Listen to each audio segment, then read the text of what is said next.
Marine Le Pen avait jeté un pavé dans la mare la semaine dernière. La présidente du Rassemblement national affirmait que la ALDE, l'Alliance des libéraux et démocrates pour l'Europe, où siègent les eurodéputés ralliés à La République en marche, était financée par les multinationales. Une information confirmée qui prouve encore combien le Parlement européen est gangréné par le lobbying. Face à une contestation puissante dans son pays, le président Abdelaziz Bouteflika a finalement annoncé qu'il ne se représenterait pas pour un 5e mandat. Pour autant, il retarde la prochaine élection présidentielle et prolonge son pouvoir. De quoi calmer la révolte, pas sûr. Alors que Theresa May rentre de Strasbourg avec quelques nouveautés, son opposition a bien décidé de mettre des bâtons dans les roues du Premier ministre. L'objectif devient de plus en plus clair, obtenir un nouveau référendum pour balayer le Brexit. Madame, Monsieur, bonsoir. Les alliés d'Emmanuel Macron au Parlement européen, largement financés par des lobbies. La ALDE, l'Alliance des libéraux et démocrates pour l'Europe, rejointe par les marcheurs en 2018, ont perçu près d'1 demi-million d'euros d'entreprises privées. Parmi les gentils donateurs, des multinationales comme Bayer, Google et Uber. De quoi poser la question des conflits d'intérêts. Élise Blaise. Dis-moi qui te paie, je te dirai qui tu es. Le 7 mars dernier, Marine Le Pen affirmait au micro de RTL que le parti européen d'Emmanuel Macron, la ALDE, était grassement financé par les multinationales. Une déclaration exacte que les médias ont bien dû reconnaître depuis. Car si le financement des partis politiques par des entreprises privées est interdit en France, les institutions européennes sont quant à elles bien moins regardantes. Au point parfois de confondre le Parlement européen avec une grande maison du lobbying. Car bien sûr, parler de financement pose la question des contreparties. Et quand on s'intéresse aux entreprises privées qui mettent la main à la poche, eh bien c'est le malaise. D'abord, l'allemand Bayer, récemment fusionné avec l'américain Monsanto. Le géant des pesticides, renommé pudiquement à Bruxelles produit phytosanitaire, à l'origine du Roundup contenant le glyphosate, aurait déboursé 66 000 € depuis le début de la mandature pour prendre la parole au congrès annuel de la ALDE. Officiellement, l'objectif est de présenter les projets de l'entreprise pour se faire connaître auprès des décideurs politiques. Mais les discours sont rarement frappés d'objectivité. Le but de l'opération est avant tout de pointer du doigt les besoins de l'entreprise vis-à-vis des législateurs. En guise d'exemple, on pourrait penser que l'intervenant de Bayer plaiderait pour un report de l'interdiction du glyphosate, le temps d'écouler les stocks ou que le brevet soit passé dans le domaine public, donc plus lucratif. Dans le même temps, le Suisse Syngenta a également mis la main au pot, à égalité avec son concurrent Bayer. Autre bienveillant mécène, l'entreprise Uber, qui a révolutionné les taxis en dérégulant le marché. Des financements à hauteur de 20 000 € en 2 ans qui étonnent quand on pense qu'Emmanuel Macron est un peu le roi de l'ubérisation, comme l'a montré sa loi du 6 août 2015 quand il était ministre de l'économie. Le géant du web Google est aussi à compter parmi les gentils donateurs. Avec un peu plus de 25 000 € en 2 ans, la firme américaine s'est aussi offerte une place de choix auprès des députés européens de la ALDE. Pas étonnant que la taxe sur les GAFA patine. À plus forte raison que les grandes entreprises n'ont pas de relations exclusives avec les mouvements politiques. Ainsi, certaines financent plusieurs groupes et donc plusieurs positionnements sans rougir. Pour les 5 plus gros groupes du Parlement européen, on recense donc 92 entreprises philanthropiques pour un montant dépassant le 1 million d'euros. Mais ce n'est sans doute pas tout. En effet, depuis 2017, seules les sommes supérieures à 1 500 € doivent officiellement être répertoriées. Il y a donc fort à parier qu'il y ait des microfinancements ou des avantages en nature divers et variés. Des bonus sympathiques qui pourraient rappeler les grosses ristournes obtenues par Emmanuel Macron pendant la campagne présidentielle. Faute de briguer un 5e mandat, Abdelaziz Bouteflika prolonge le 4e. Le président algérien a annoncé une transition institutionnelle, un virage qui a provoqué des scènes de liesse, mais qui laisse également entrevoir le début des grandes manœuvres par le clan Bouteflika. 3 semaines de mobilisation et une victoire en demi-teinte pour la rue algérienne. Les semaines de manifestations et le mécontentement général ont poussé le clan Bouteflika à fléchir. Dans une lettre adressée aux Algériens, Abdelaziz Bouteflika a détaillé en 7 points les contours des changements qu'il entend mettre en place. On y retrouve son renoncement à briguer un 5e mandat, que le président affirme n'avoir jamais envisagé, et le report des élections, un report censé répondre à une demande du peuple. Abdelaziz Bouteflika affirme également vouloir mettre en place une transition générationnelle, une réponse évidente à la pression de la rue qui demande la participation de la jeunesse au pouvoir dans un pays où la moyenne d'âge est de 27 ans. حنايا حبينا نبدلوا اختي، حنا حبينا نبدلوا نديروا شباب. حنا دوكا تروحي للسلطه ما كانش اللي في عمره تحت 60 سنه اختي.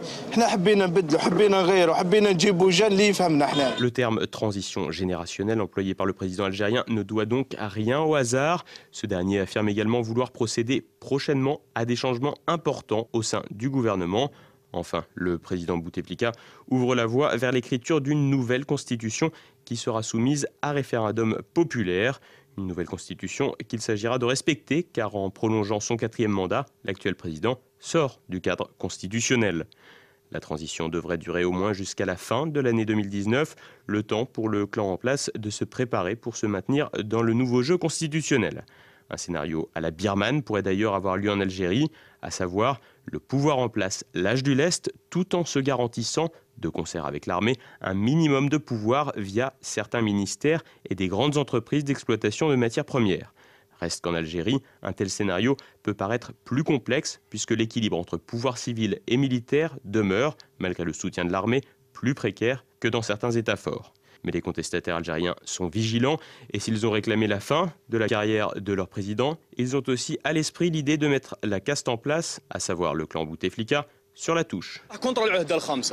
مي بصح على رانا على الكلون تاع بوتفليقه كومبلي اختي ماشي زعما غير بوتفليقه ويحيى هذاك بوفوار كامل واش حب يقول كي نحي لنا بوتفليقه حنايا يقول لك حنا سيبو ما نزيدوش فيها ما نزيدش فيها موندا ونزيد فيها عام هو من الاول كان يحوس على عام ويحوس يروبورتي لي زيليكسيون هذويا حنا نحوسو دوكا الفوت في بلاصتو ويتنحى بوتفليقه بجماعته كومبلي ماشي غير بوتفليقه برك. La crainte de voir l'équipe sortante reprendre les rênes du pouvoir, une crainte légitime tant le clan en place dispose d'intérêts dans tous les pans économiques et sociaux en Algérie. En effet, Bouteflika a su agréger autour de lui plusieurs formations politiques plus ou moins issues du Front de Libération Nationale, le FLN, ou du Rassemblement National Démocratique, membre de l'Alliance présidentielle. Rassembler le plus largement pour garder la main, tel sera probablement le mot d'ordre, mais pour cela, il faut redistribuer plus auprès de chaque acteur économique et social, ce qui diminue la rétribution des premiers soutiens, tout un jeu d'équilibre. Un jeu dangereux puisque même ceux qui bénéficient de la rente pétrolière sont aujourd'hui entrés en contestation. C'est le cas par exemple des employés de la Sonatrach, la Société nationale des hydrocarbures. L'Algérie semble donc avancer vers l'inconnu et si les annonces présidentielles ont partiellement satisfait la rue, les manifestations devraient se poursuivre à la faveur des nombreuses initiatives de contestation qui se déroulent notamment dans les universités et localement partout dans le pays. Après 20 ans de pouvoir, difficile d'imaginer une transition institutionnelle rapide et totale et l'évolution des manifestations jusqu'à présent très pacifiques sera observée de très près, tout comme l'attitude de l'armée qui pourrait aussi tenter de jouer sa propre partition. En cas de transition en douceur, qui impliquerait inévitablement le maintien d'une partie au moins du clan Bouteflika dans les arcanes du pouvoir algérien, le pays pourrait bien être le seul État de la sphère arabo-méditerranéenne à changer ses institutions sans trop de dégâts. Un scénario presque idéal qui ne doit pas faire oublier qu'à la moindre étincelle, le pays peut s'embraser avec des conséquences dramatiques pour les Algériens, mais aussi pour la France.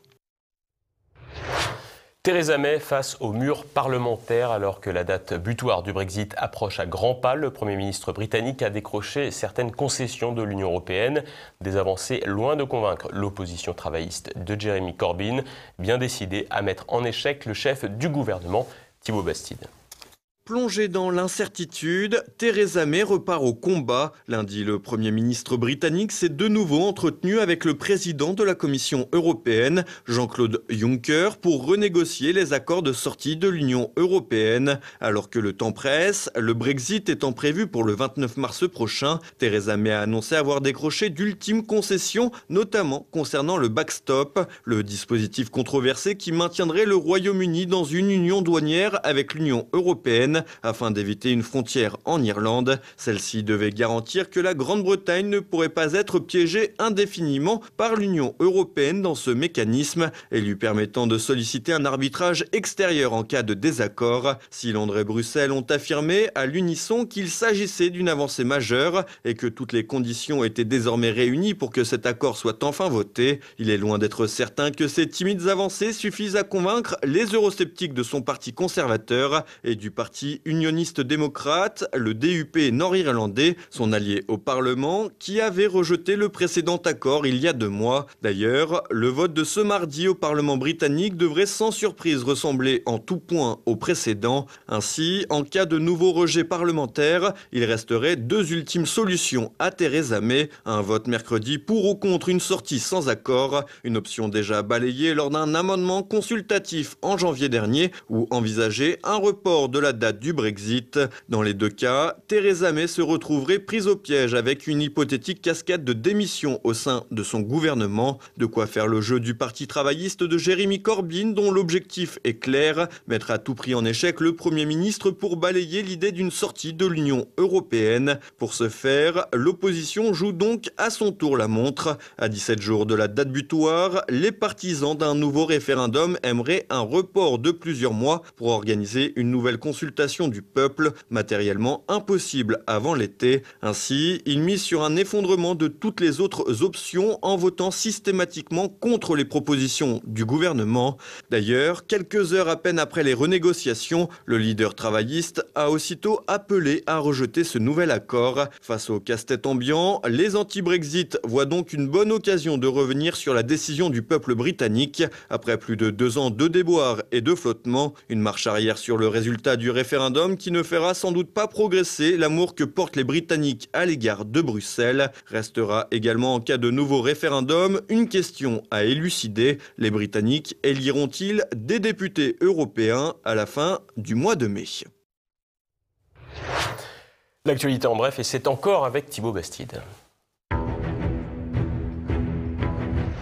Prison à perpétuité pour Mehdi Nemmouche. Dans la nuit de lundi à mardi, la cour d'assises de Bruxelles a condamné le terroriste à la réclusion à perpétuité pour le quadruple assassinat commis le 24 mai 2014 au musée juif de la capitale belge.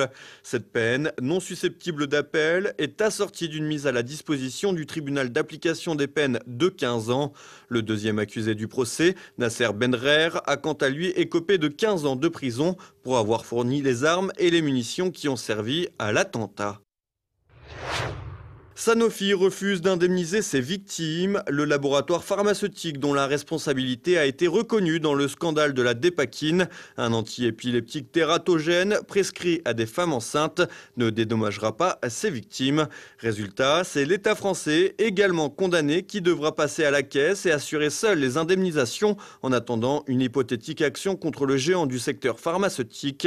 C'est donc les impôts des Français qui permettront de dédommager les personnes victimes du produit qui, rappelons-le, est à l'origine de handicaps comme des malformations, des troubles autistiques et des retards psychomoteurs notamment.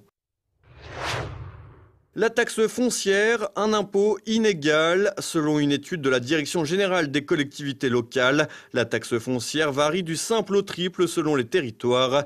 Dans les communes de moins de 200 habitants qui n'ont pas à financer beaucoup de services, la taxe foncière revient à 312 € par habitant en moyenne, contre 566 € pour les villes de plus de 50 000 personnes. Entre 2011 et 2018, les recettes de la taxe foncière n'ont cessé de croître à un rythme de 3,1% par an en moyenne, dont une partie est due aux décisions politiques des maires d'augmenter les taux pour réaliser leurs promesses électorales. Ce sont les départements qui ont eu la main la plus lourde, en partie afin de financer l'explosion de leurs dépenses sociales, notamment le RSA. Le montant des défaillances sur prêts et cartes bancaires en forte hausse aux États-Unis. Les chiffres affichés pour 2018 renouent avec la flambée de 2008 et pourraient rattraper le niveau record de 2010. Un indicateur inquiétant qui pousse plusieurs analystes à inviter les particuliers à sortir leurs actifs des bulles que sont les marchés boursiers, obligataires et immobiliers notamment, avec comme souvent le conseil désormais récurrent de se replier sur les métaux précieux perçus comme valeur refuge. Dans un instant, notre Zoom du jour, l'historien Philippe Montillet présente l'ouvrage qu'il a coécrit avec Hervé Blumenfeld et Pierre Pinon, Les environs de Paris, un livre dans lequel il propose de revenir sur l'histoire de la géographie d'Île-de-France à partir de cartes sélectionnées depuis le XVIe siècle. Et alors les choses risquent de ne pas s'améliorer avec ce qu'on appelle à l'heure actuelle la cartographie moderne, mais qui pour moi n'est pas la cartographie, qui est tous les GPS et tout ça, qui en fait peuvent donner effectivement des informations, mais qui ne donnent plus cette idée de l'espace dans lequel on doit se mouvoir. Hein. On vous dit de tourner à gauche, tourner à droite, etc. Mais moi, je préfère quand on voit ça sur un beau plan, sur une carte, où là, on comprend par rapport, entre autres, aux autres villes qu'il peut y avoir autour. Et si vous regardez une carte, vous pouvez avoir envie d'aller voir une ville que le GPS jamais ne vous indiquera parce qu'elle est à 2,5 km et qu'il va vous indiquer le chemin par 2 km. Voilà. Donc si les Français veulent en savoir plus sur les cartes, et notamment celle de Paris, voilà. Les environs de Paris. Voilà, celle de Paris et des environs. Je crois que c'est très important d'avoir cette notion en tête. Ce soir, découvrez un nouvel épisode de La Petite Histoire. Christopher Land nous parle de la garde impériale de Napoléon.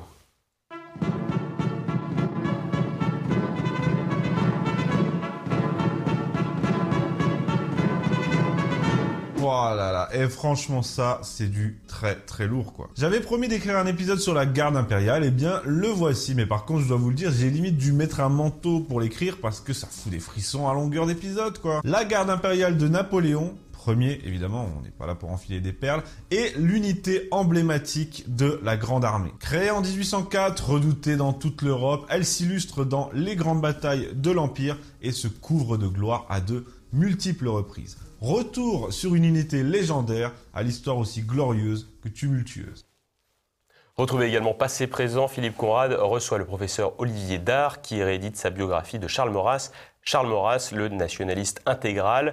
Puis il retrace le parcours de Gustave Courbet à l'occasion du bicentenaire de la naissance du peintre. Et tout de suite, La France de Campagnol de Christian Combaz et Mes libertés politiques avec François Billot de Lochner. C'est maintenant la fin de cette édition. Merci de votre fidélité. À demain. Bonsoir.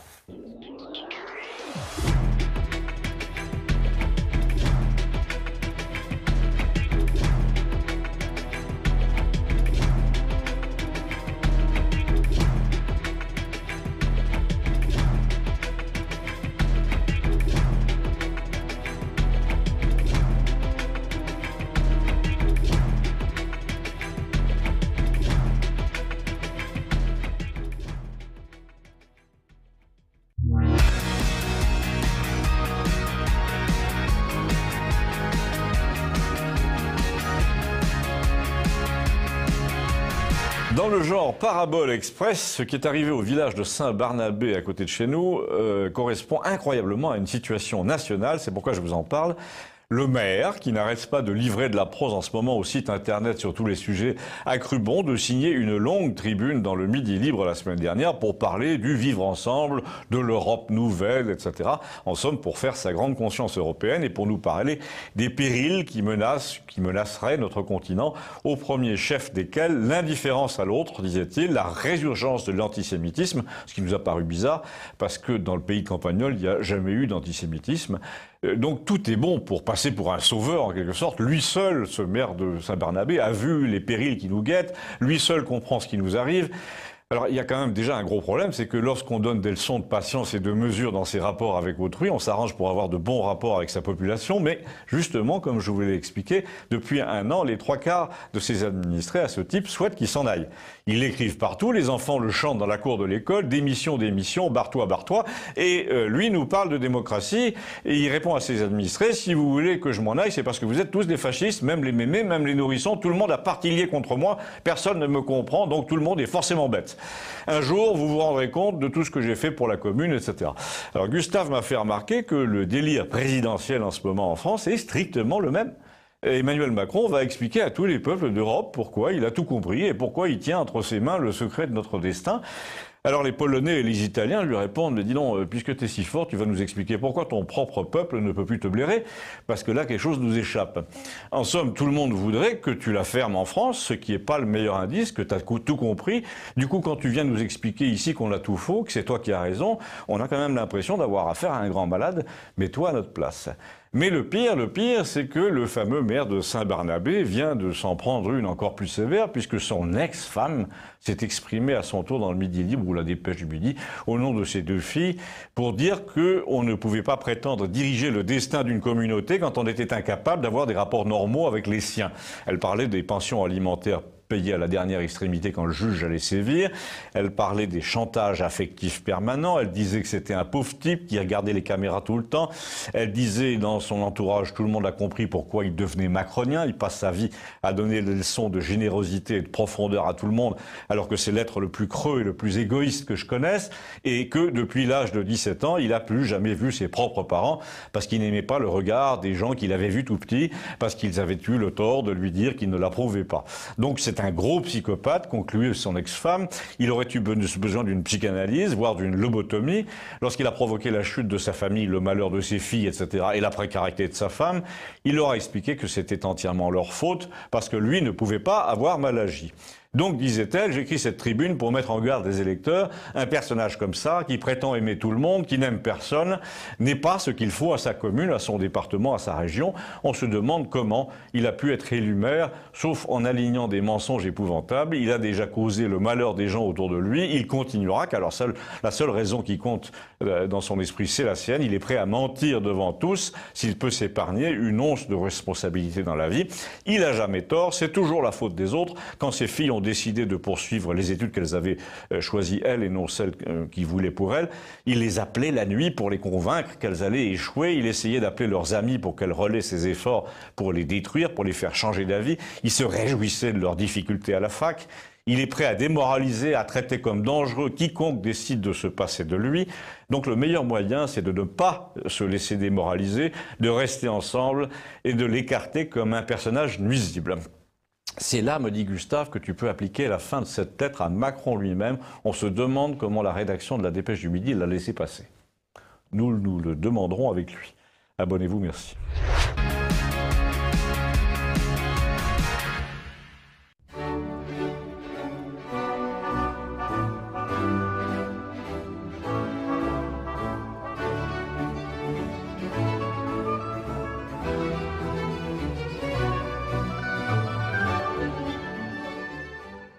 C'est sur une plateforme de streaming de jeux vidéo qu'une dizaine de nos ministres a choisi de s'exprimer dans le cadre du fameux grand débat national, dans un forum notamment animé par de jeunes youtubeurs. Débat prévu pour durer 11 heures, qui a rassemblé Édouard Philippe, Jean-Michel Blanquer ou encore François de Rugy. Il ne manquait plus que Marlène Schiappa déguisée en Lara Croft. L'objectif était de, je cite, rapprocher les jeunes de la politique. Nous proposons pourquoi pas d'autres pistes plus ambitieuses pour y parvenir. Par exemple, la diffusion gratuite à tout votant de moins de 25 ans d'un grand jeu en 3 dimensions, Je réforme la France à coups de sabre laser. Ou encore des bons d'achat Fnac pour tout bulletin glissé dans l'urne, 10 € de remise au rayon jeux vidéo. L'exercice fait par les ministres était périlleux, d'autant plus que les ministres ne semblaient pas très soucieux d'interagir avec leur public jeune, surtout quand celui-ci interpellait le gouvernement sur l'affaire Ben Bella, Ben Bella, c'est bien ça. Voyons, mesdames et messieurs les ministres, ce n'est pas très fair-play de refuser le dialogue. De quoi avez-vous peur ? D'un débat vraiment convaincant? Non. À un sondage proposé lors du débat en ligne, en bout de compte, les ministres se sont piqués au jeu et ont cru avoir fait leur devoir de communication et d'éducation, mais pour les jeunes comme pour les moins jeunes, comment espérer convaincre quand on n'a pas grand-chose à dire? Nos ministres se sont bien amusés, nous, un peu moins. Et ce sont décidément de grands enfants, parce que finalement, 75% des jeunes, dans un sondage qui a suivi l'émission, ont fait preuve de leur déception.